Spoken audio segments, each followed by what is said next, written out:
I don't know when I started keeping it. There's no title, no folder, no formal record, but I know exactly who's on it. The list. People who hurt me, betrayed me, walked away when I needed them most. Some names I thought I'd moved on from. Some names I've circled again and again. I used to think the list made me stronger, but if I'm honest, it's made me tired. This season on Other People's Shoes, we're opening up the pages, not to fix it, to admit the list exists, and ask what it's really costing us to keep it. Welcome to Season 23, The List. Now, here's your host, Neil Matthews. Welcome in once again to Other People's Shoes. As you know, I'm your host, Neil Matthews. Thank you, Jessica Lewis. She does such a great job for us. Man, everyone thinks she's AI-generated world that we now live in. She's a real person. She's a real mom. She has real kids. I've never met any of them. They're online, right? So that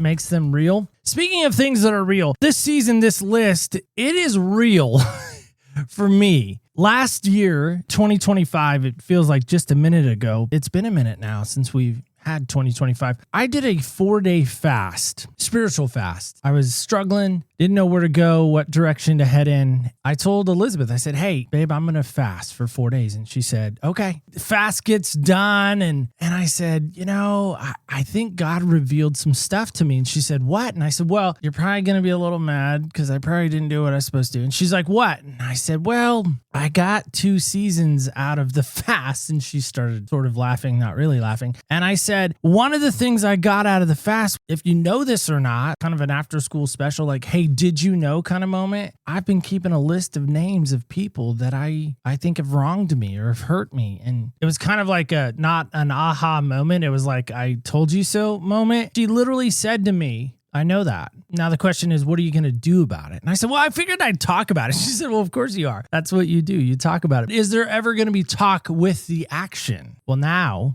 that is coming to fruition. Here is the action. In fact, I think we have to go across the border to maybe find a little more action and a little more excitement. Here in the States of United States, we apparently are really good at keeping lists. Maybe Canada could assist us on finally helping us relieve us of our list. Help me welcome in my new friend, Annie. Annie, how are you today? Good. How are you? It was a long monologue to get to you, but don't worry. It was hopefully well worth it.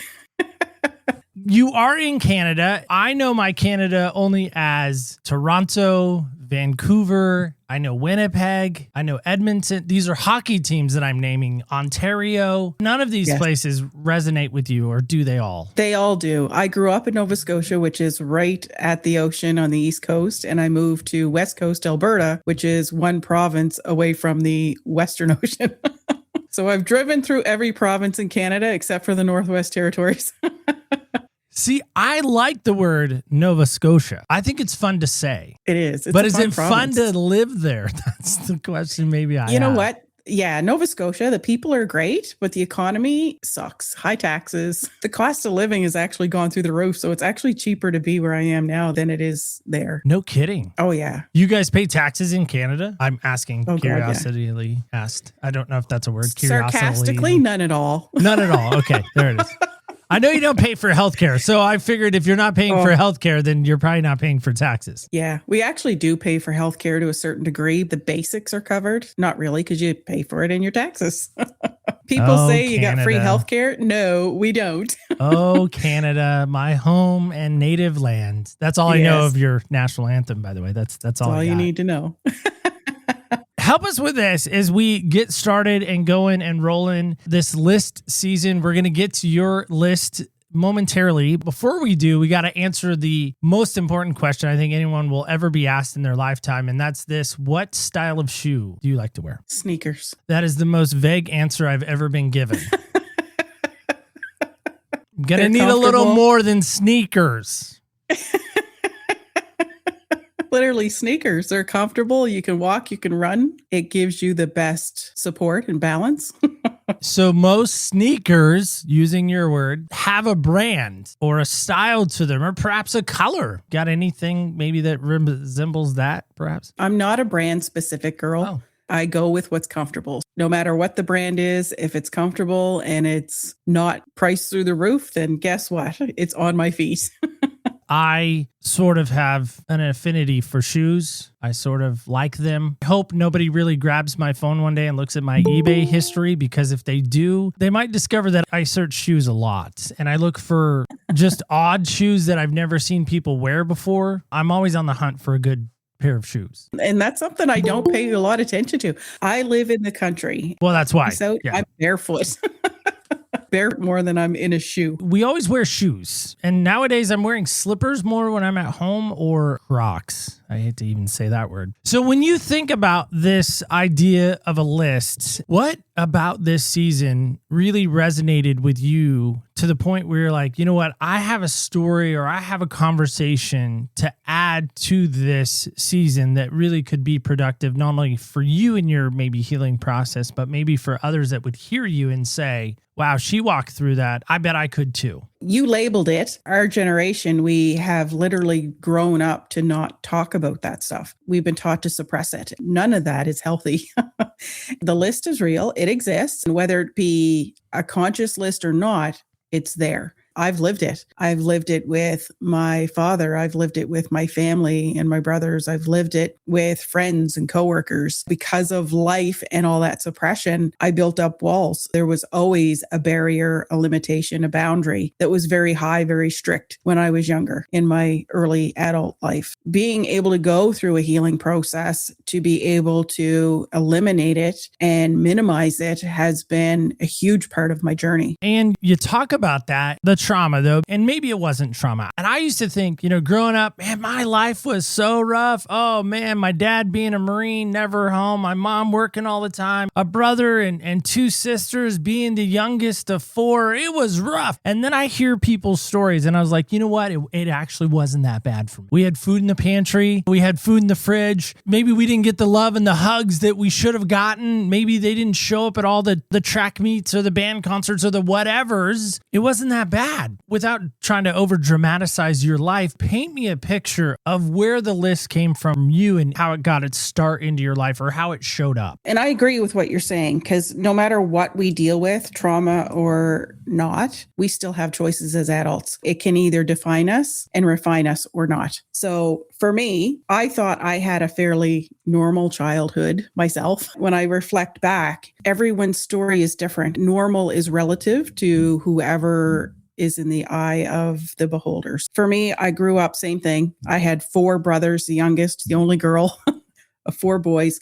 2 of them were ill. They had a genetic deficiency. When my mom was pregnant with me, she found out that their illness was going to be fatal. I used to joke about being a stress baby and then how I thrived on stress as an adult. Reality is I grew up with 2 sick brothers. So they lived in the hospital quite a lot. So during my younger years, I was constantly in and out of the hospital with my mom or staying with my grandmother or staying with her friends until we started school. And then we were in school. It was traumatic in the sense of watching them have to go through what they went through, then dealing with the death process. So I was young when they passed away. I was 5 when Casey passed. I was 9 when Mike passed. I was young. You learn from what you visually see, not always what you hear. What I seen is my mother going through astronomical amount of grieving, especially after Mike passed and there was no more sickness in the house. And we as a family didn't know how to function now without that constant turmoil of illness in the house. I watched my mother go down a deep path of depression. And then just out of the blue, I don't remember too much because as a kid, you're limited to your info. It's almost like out of the blue, she got up off the couch and said to my father, I'm going back to work. The kids are old enough. My other brother, who is just 15 months, 2 years older than I am, he can cook. I can do the cleaning. So she went back to work. We had like a mini farm because while she was home taking care of the boys, we ate naturally as much as possible. That kind of built and started to shape my belief system that everybody I'm close to is going to die or disappear. That built the walls, that built the barriers. That shaped a lot of me. And then as a young adult, 3 of those boys are from my mother's first marriage. Their ex-husband was always around until the last one passed away. And it wasn't until I was in my early 20s, I sat down, had a conversation with my mother, and I was like, why have you guys been so protective of me? Because I was like 5 foot, weighed 97 pounds soaking wet. And my brother, who's like I say, 15 months, 2 years older than I am, he was a big strapping burly boy to handle himself well, like slinging a chainsaw at a young age, chopping wood, like he's a rugged boy. Whenever I would even look at my shoes, my parents are like, where do you think you're going? What are you doing? Like it was 10,000 questions and no, a lot. As I got older, I was like, why have you guys been so strict with me and not him? Like, I don't get it. I think I was about 16 or 17. And I remember asking that question at the dinner table and my dad getting blood red. And he's like, I remember his words saying, anybody can pick you up and take you away. He can handle himself. And that made me so mad. I went like blood red because I was so mad. I was like, what the fuck? Excuse my language. So I was livid. That stuck with me. And then when I got older and I had this conversation with my mother, she disclosed to me that her ex-husband had threatened to take me away before I was even born. She had 3 boys with him when she left. He was abusive with her in every way possible. Another programming, stand on your own 2 feet. Don't ever put up with that shit. So I took it to the next level of not putting up with it. She told me that he had threatened to take me away before I was even born. He was such an abuser and controller. He knew she had 3 boys and that she wanted a girl. So when they had separated, before she even met my dad, he had said to her, take the boys. I don't want them, but I want visitation rights. And if you ever have a girl, I'm taking her. And all it was just to manipulate and control. For her being controlled by him so much, that threat was very real for her and my dad. Her and my dad raised me under very, very strict, close observations. When I was young, I'd disappear and go nap in the woods. I'd go to sleep in trees. I'd find fishing nets that had been laying out drying for years. I'd freak my parents out as a young kid because I'd disappear and go have a nap. So when they're calling me, I'm not responding and they think he's taken me. He stopped and picked me up and took me. Constant fear on my parents' part. That stuck with me throughout my adult life as well until I realized this is not a real threat. It was their threat and I made it mine. That man is still alive. He's probably in his 80s or 90s now. It's how we take information that's given to us, give it meaning. Did you ever remember growing up with resentment towards the brothers that were sick all the time, feeling like mom and dad loved them more, wanted more for them than for you? No, not in that regard. Yes, we did lack attention because they got it all. They needed it. Yes, there was a lack of attention. And I remember having a conversation with my mother after the boys passed. She sat on the side of my bed and bawled her eyes out because she said, I got a little girl. I don't know what to do with her. I don't know how to interact with her. I don't know how to be that little girl's mother because she's been so focused because Mike was 18 when he passed. 18 years of sickness, nonstop sickness. You then all of a sudden have 2 healthy kids. She didn't know how to interact with either of us. Where my brother, it wasn't so bad because my dad would take him hunting, fishing. Like I say, they go out, chop wood, do all this stuff. For me and my mother, we never really had a good, solid relationship until I was past that nasty puberty stage. Did that make puberty harder? I think so. I was in that hate mode already for not having attention. I never ever blamed the boys for it, not having attention and then being told, I don't know what to do with you. There was resentment during puberty. She actually verbally said, I don't know what to do with you. Yeah, she was mortified because she's like, I literally do not know how to interact, engage, and help you and support you. We figured it out, obviously. That was right after the boys passed away. And she said, I always wanted a girl. I got her and I've lost 9 years of your life. How do you think that shaped you? That's where the barriers came from, is the fact that all of that happening, like the boys needed the attention. That was obvious. I was never resentful towards them ever. Not having that attention, we still had it. We were still nurtured. We were still very well loved. I had very loving, caring parents. What attention we got, we still had attention. It just wasn't the same type of attention that most kids would have gotten from their parents without the sickness. We still had attention from our parents, just not to the level that other kids might have up until that point. I became a teenager. Obviously, that worked itself out. That shaped me because I built walls. I built barriers. Anybody that gets close to me is going to die, is going to be hurt, damaged, or what have you. So I built a wall to keep that level of close connection at a certain level. How has that shown up now as an adult? Is the wall still there? Again, sounding like we're maybe in the same era. I'm not asking, by no means am I asking how old you are.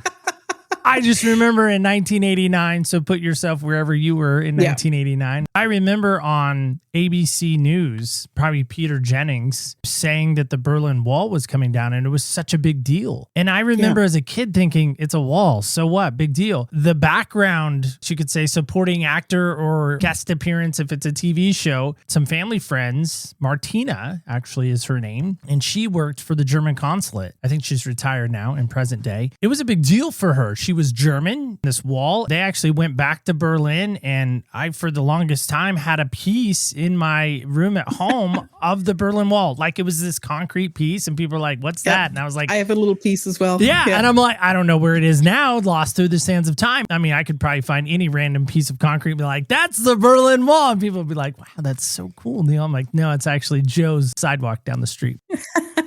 That was a big deal. The idea of that wall separating two worlds. That's what made me think of that when you're talking about this wall. Was it very similar? Like there were two worlds that were really coexisting together? It's really what the Berlin Wall really was. It was these two, two warring sides that one believed one way, one believed another way. There was polarities and there was conflict in belief systems. One minute we were growing up in a loving, caring household. It would be nothing for me to go sit on their lap and curl up with them. We were never pushed away in that regard. There was the polarity because one minute there was a very loving, real connection. And then to the opposite, it's like, I can't let people get too close. They're going to die. My mom passed away when I was 23. She was only 57. Health issues. That kept playing over. Death is inevitable, period.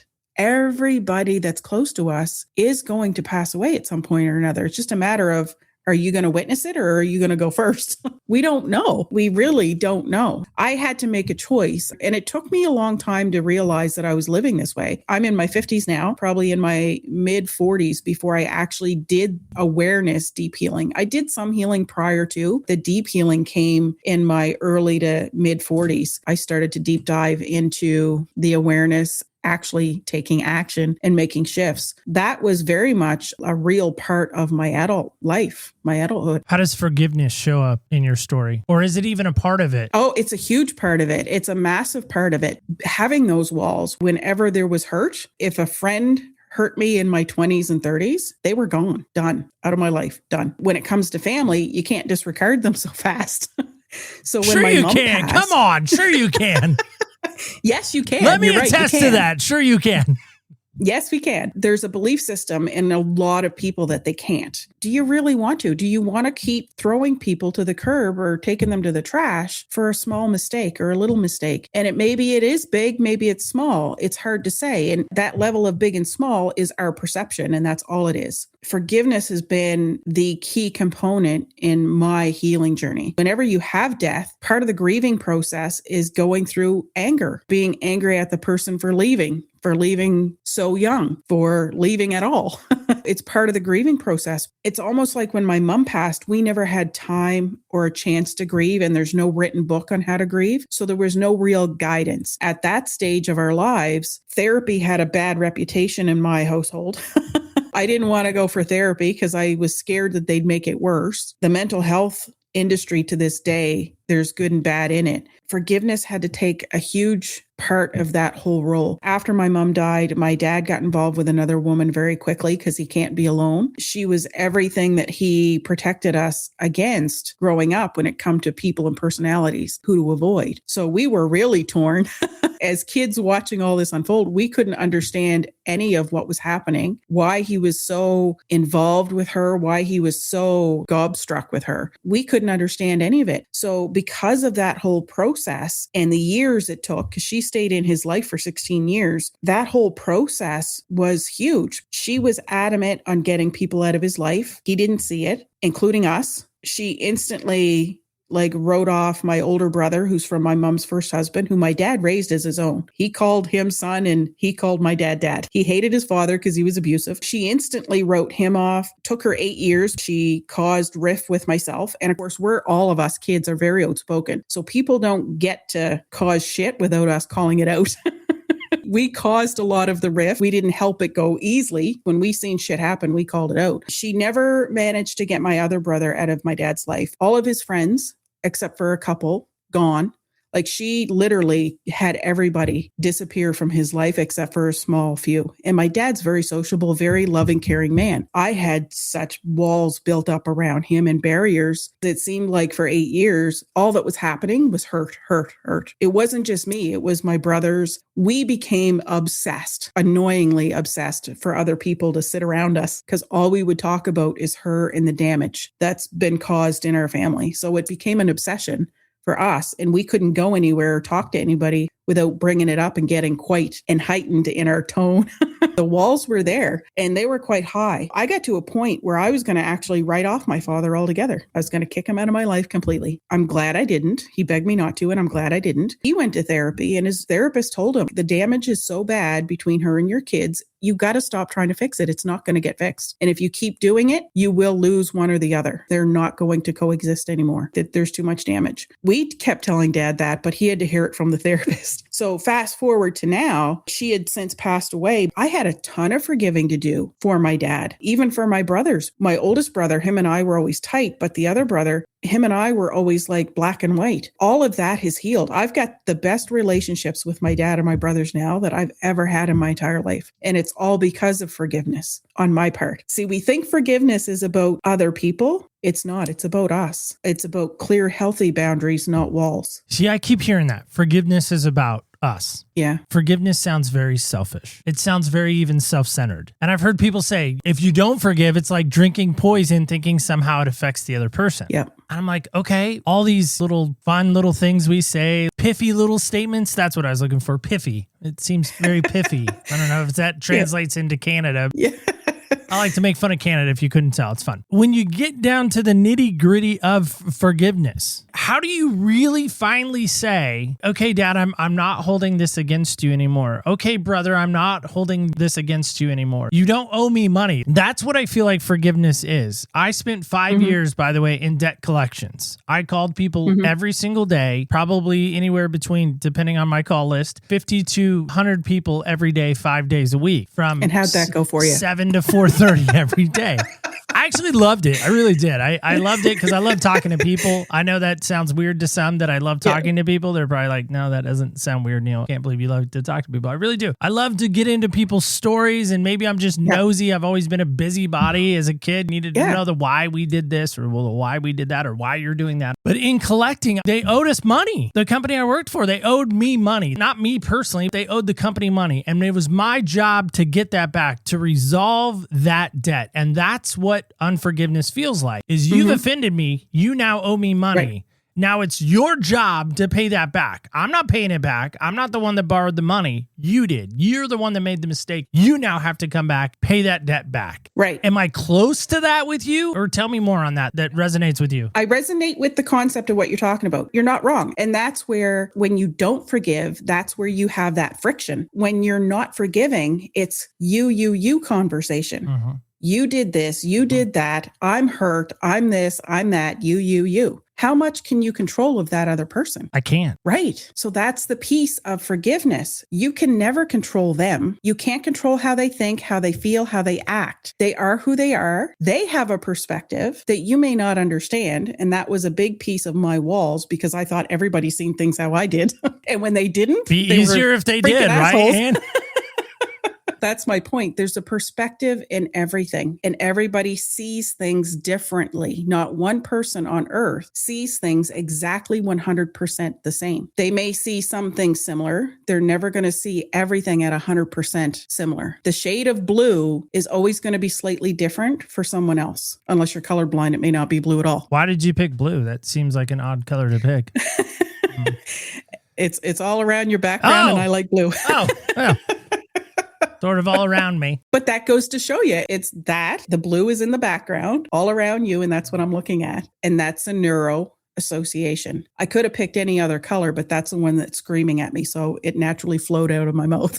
And it's the same thing with people. We have our perspective, and our perspective is our truth. And that's what flows from us. The problem is the person that we're having that friction with that we think they need to forgive us or we need to forgive them and they need to do something. We can't control them doing anything. We just need to understand that they are who they are. Hopefully they're doing the best they can. So look at my father, for example. My father is not a malicious man. He's a very loving, caring man. He'll help anybody. He'll drop everything and run to the neighbor's house and help them if they need to. I've always known that about my father. After my mom passed away, everything was about her. And it's like he didn't give us the time that we needed from him. He didn't give himself time to grieve, and he didn't allow us to grieve. And she was so toxic. She impaled our ability to grieve our mother as well. I had to get to a point where I had to forgive her. She's dead. She's gone. She's not, and she was never going to change. She wouldn't even go to therapy with my father. And I said to Dad, she's never going to go to therapy. The therapist is going to call her out and she knows it. She knows she's toxic. She doesn't want to change because that's her way of controlling. That she is who she is. She's never going to change. I can't do anything about that. So I can choose to keep hating her and have that toxic turmoil in my body and in my system and in my brain constantly coming out of my mouth. Joe Dispenza and Tony Robbins says it all the time. Where your focus goes, energy flows. And we constantly talked about her in a negative way for years. And that's all we got was more negativity, more drama. And it wasn't until I said enough was enough, I'm done. My focus went off it. It slowed down and it eventually became to a drip, to a halt. And the forgiveness had to come from me. The forgiveness is about me saying, I'm not going to hold that against you anymore. You are who you are. You're doing the best you can. You're not intentionally hurting me, and you're not even aware that you are hurting me. When it come to my father, he wasn't even aware he was causing hurt and pain. And even though we're screaming and yelling at him, he's not fully understanding where it's coming from. He's not a malicious, mean man. So I had to get to the point that my father is where he is. I've evolved past him, even though I'm younger. He's doing the best he can with where he's at. And I need to choose to love him for who he is and where he's at, or I can continue to hold riff, which is causing me harm. It was physically and mentally causing me harm. So without the forgiveness, the damage was internal. Doesn't impact anybody else. I can't control them. They don't know what I'm going through. That turmoil is happening internally within me, not them. They're not even aware that it's happening. And I can vocalize it all day long. They still don't understand what that turmoil is and what it's doing to my physical body and my mental health and my emotional health and my spiritual health. So it's up to me to control that. That's all I can control. Is anyone beyond forgiveness in your mind? No, it's a choice. Especially as adults, we all have a choice. And it takes time. It's not a light switch. You just don't turn it on and, oh, I accept this person for who they are. It's a process of understanding and healing yourself and understanding what you can and cannot control. It's taken me years to get to this point of understanding. The first time I heard somebody say to me that the only thing I can control is my thoughts, feelings, and actions, I heard it. I didn't understand it. I didn't know how to apply it. I didn't know how to embody it, implement it. I didn't know how to live it. So it took time to start keeping that in the forefront of my brain and taking the situations as they came to me. When I felt that frustration, that stress, that irritation, didn't matter if it was family, work, anything. If I was feeling frustrated, irritated, stressed, anxious, all of those negative feelings, period, the minute I felt them, it's becoming hyper aware and say, okay, I'm shallow breathing. I'm clenching my jaw. I'm tense right now. Why? What's happening? Okay. Somebody at work is coming at me all day long with problems. Can I fix them? Is it my job to fix them? What can I control? How can I think about it? And how can I respond versus instantly react to the frustration that's coming at me? Okay. My problem is you start making me mad. Not you specifically. Yeah. Because you're here, no one else is. We'll use you as the guinea pig example. You start doing things that bug me, or maybe you talk down to me, or you're disrespectful to me. None of these things are ever verbalized to you, but you start doing them to me. And so in my mind, I start making a ledger, a journal entry. Not maybe specific dates, but specific moments. Yep, right. Last Tuesday, you did this, and I make a ledger of that. And then it keeps going and keeps going and keeps building. And then sooner or later for me, and I don't know when the threshold hits, it's been 6 months, it's been 2 weeks, but the cup finally like gets dumped over or the ledger gets full, whatever you want to say, whatever, again, analogy you want to use there. And then I'm done with you. Right. I'm literally done with you. I'm like, I don't want to be around you. I don't want to talk to you. I don't want anything to do with you. I don't even want to breathe in the same air that you're in. I don't want to sit at your table. I don't want to look out for joy. Then I'm done with that person. I'm done with them. Throw up my hands. And I had somebody recently say to me, from somebody younger, by the way, those younger kids, what do they know? But they said, you sure do a lot of complaining about that. When are you going to actually do something about it? Right. And I said, my response was, by the way, it won't work. It won't work. It's not going to work. Like in my mind, I start scripting what that's going to look like. Like if I go to that person and say, listen, Yep. Ann, you've done all these I things. used to do that all myself all the time. And I'm just imagining like acting it out on a stage. It's not going to work. They're going to say this, then I'm going to say this, then then they're going to say this, then I'm going to get even more mad. They're going to yell at me, and then I'm going to want to punch them, and then maybe they're going to want to punch me, and then nothing gets resolved. Yeah. It's not going to work. Right. And his response was, yeah, but have you tried? Mm-hmm. I was like, I don't even want to try. Because it's not going to work. I know that. I gave him an analogy. He's not really good with tech stuff. I went to his house one night and I set up his Google Home for him so it'll turn on his TV. Yeah. How hard was that for you to do? He said, oh, it's really hard. I would have gotten really frustrated. I would have given up. I would have thrown it against the wall because I don't understand what happened. And I said, it's the same thing with me. I don't understand how they can't see that this isn't working, that the way they're talking to me, the way this is happening, like I can't understand how they can't get it. Just like I can't understand how you didn't get your Google Home. Yeah. So my response to that is you're feeling the frustration. It shows in your body language, in your voice, and in your tone. It shows in every part of your being because that's an emotional feeling. How we live this life is where we live in our emotional home. If we say it's not going to work, that's where our attention goes. That's where energy flows. If you say it's not going to work, it won't work. It won't work because you've already convinced yourself it's not going to work. You've already played it out. You've played that movie. And that's exactly what's going to happen because that's what you're ready for. That person, why are they talking that way to you? Why are they being the way they are that's causing the frustration and irritation towards you? Can you answer any of that? I don't know. Yeah, I don't know. Yeah. I feel like they just don't like me. I'm such a likable person. You may not be wrong. They may not like you. Do you know why? Do you resemble somebody that hurt them? Ooh. Do you resemble somebody that was in their life that they really cared for and hurt them or passed away? Oh. But see, that's the different perspectives we don't understand. So one thing I've learned in my healing journey is that when people are that way, it's because they're hurting. There's stuff going on within them, the walls, the barriers. Remember, I talked about my wall, very dominant, strong personality. I was not aware of this in my 20s and 30s. A little bit of friction or resistance from someone else, I'd feel this, like the increase in the chest and my frustrations building. And I would explode on people. I'm very vocal. I don't keep shit in. I would become very aggressive. So if somebody's being rude and ignorant to me, I will call it out in the moment. I'd be the first person to say, hold the phone. Don't talk to me that way. Not understanding where it was coming from. Well, who's to say they never had a fender bender that morning? Like they got a little bump in their car. They got a little bit of damage. They spilt their coffee, burnt their pants. They had to go home. They had to change.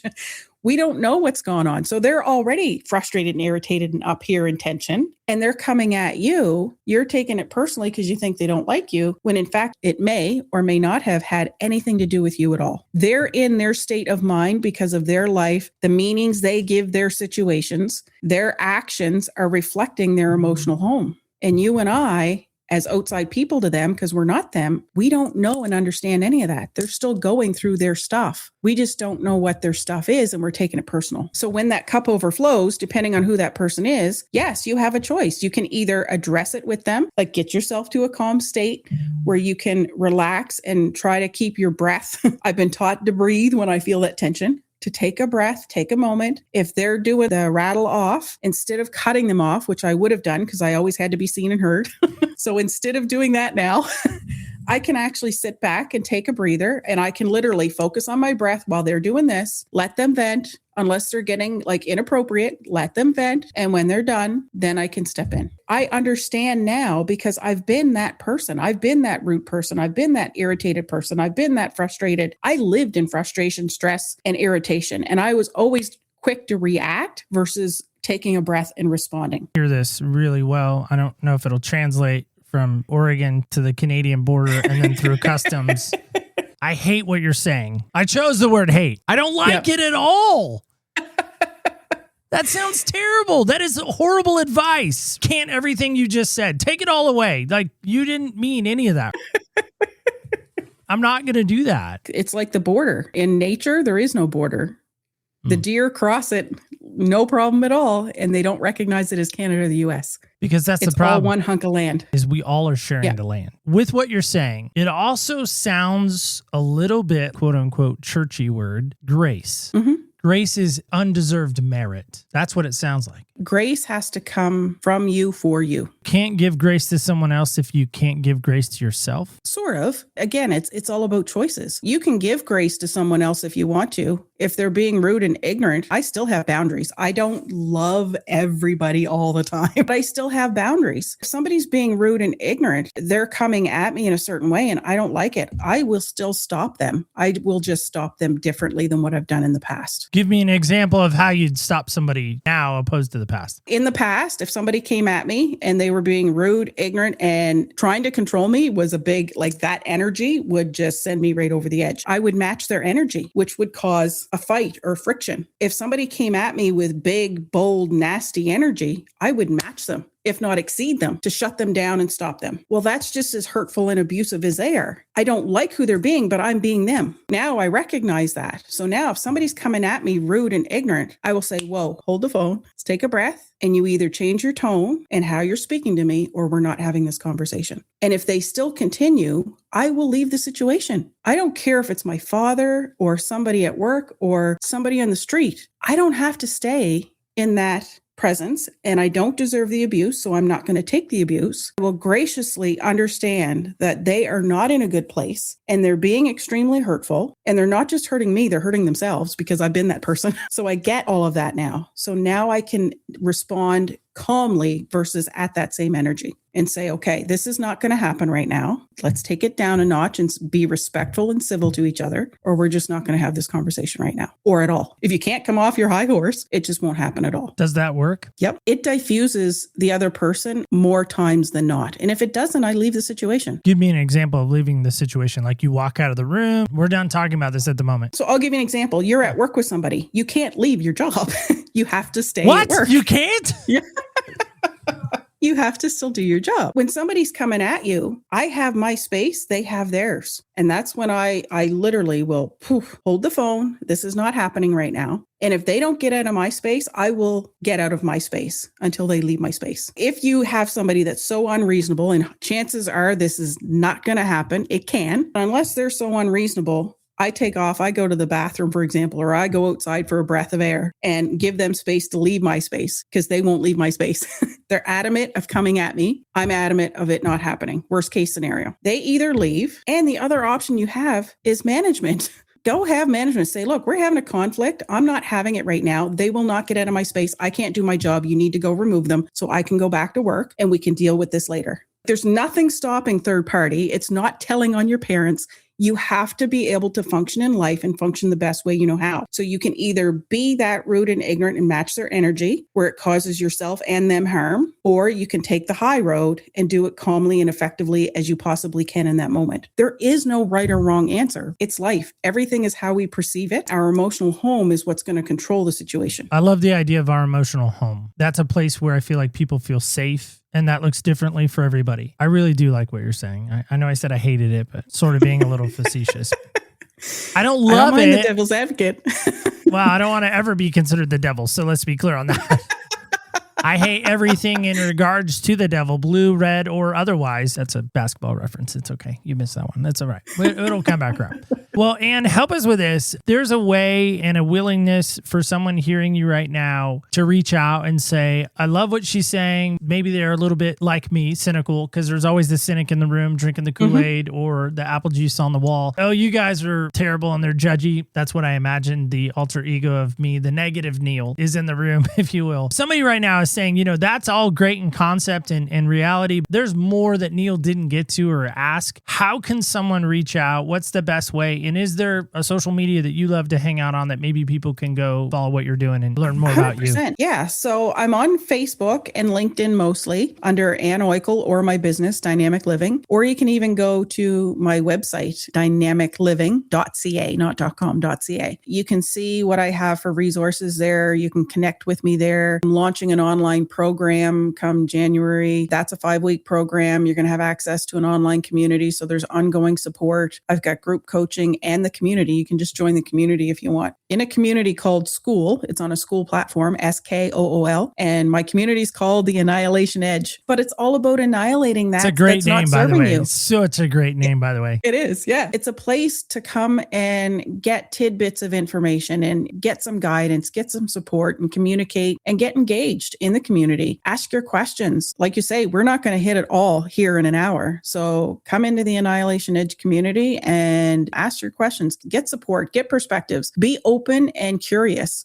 is what is the driving force around healing, is being open and curious and understanding there's alternative perspectives, different ways of thinking and being. So my big thing that I always say is when you walk in other people's shoes, you really get a different perspective on life. And I'm not a great follower of that sometimes because it's really hard to get that different perspective. I'm a visual person by nature. And so I made bracelets years ago that actually say that exact thing. And they're kind of the Lance Armstrong plasticky bracelets. I'm trying to bring them back into cool. Nobody so far has really grabbed onto the cool. So I'm trending by myself, by the way. I'm a trender of one. You know, when I do face a difficult situation or a different personality or a difficult personality even, I try to remember they may be going through more than I know. But it is so hard in the moment to remember that. I love that you're helping us do that today. All in the breath. Take a breath. Before you respond and react, take a breath. When you think about it, breath is our life force energy. We do it naturally. If you feel that frustration, irritation, or any kind of negative energy, if you stop and take a slow, deep breath in your nose, hold it, and exhale out your mouth, you feel differently. Do that 2, 3, 4, 5, 6, 7, 8, 9 times if you have to. You will feel differently when you're done consciously taking deep breaths in, hold it, and exhale out your mouth longer than the breath you went in. So I usually go count for 4 in, hold for 4, out for 6. It will help change your physiology depending on how frustrated and irritated you got. You may need to do a few more. It helps big time in the moment. I really do think you really gave us a lot to think about. I really think if people hear your words today and walk away and say, okay, I don't need to add another brick to the wall. I need to set the brick aside and stop building walls and maybe let some people in and maybe let some people in to realize. Now, again, I'm saying that if somebody's hurting you, if somebody's really causing you harm physically, emotionally, then maybe, yes, have some distance. But there's a difference between distance and a wall. I really think if people can really recognize and identify that they can start taking down the walls and the bricks and not adding another brick to their wall, to quote the old Pink Floyd song of old, then maybe they can really see that forgiveness and this list can finally be burned up. Right. And physically burn the list. Make it. Physically burn it. And then burn it. I like it. Annihilate it, right? Annihilate the list. Yeah, I like that too. Annihilate. Well, Ann, thanks so much for being here today. We really appreciate all that you gave and all that you shared. Thanks so much. Thank you for having me. I appreciate it. All right, guys and gals, kids and campers alike, that is it. Yes, I know, and that is all. That is, in fact, our show today. So what about that in your life? Listen, I remember that old storybook, right? Remember it all, I'm sure. The 3 little pigs. The one little pig went and built a straw house. The wolf came along, blew it down, probably got eaten for dinner. The next one, his house got blown up too, right? Didn't work. Wolf came right in. 3rd pig built this house with bricks. Wolf couldn't get in. Nobody could get in, really. Is that your life right now? Is you're not only keeping the wolf out, which is great, nobody else gets to come in either. What a lonely life you must have. Those who live in brick houses shouldn't throw bricks. Is that the phrase? Is that the terminology? I don't think so. I don't want to live 2026 any longer in a brick house. I don't. I would love to say, come on in. It's really hard. There's a lot of baggage. People could mess up my emotional house. Our point to ponder this week as we get out of here is what are you going to do with your list? Are you going to look at it, stare at it, or do something about it? Let me know. OPSpodcast.com is a great place to let me know. You can let me know on the socials at OPS Podcast Show under Facebook, Instagram, and X. And don't forget this when we go. It's so important. Remember, when you walk in other people's shoes, you really do get a different perspective on life. I want to thank you so much for listening. Guess what? That's right. Stay tuned till next week when we again walk in other people's shoes.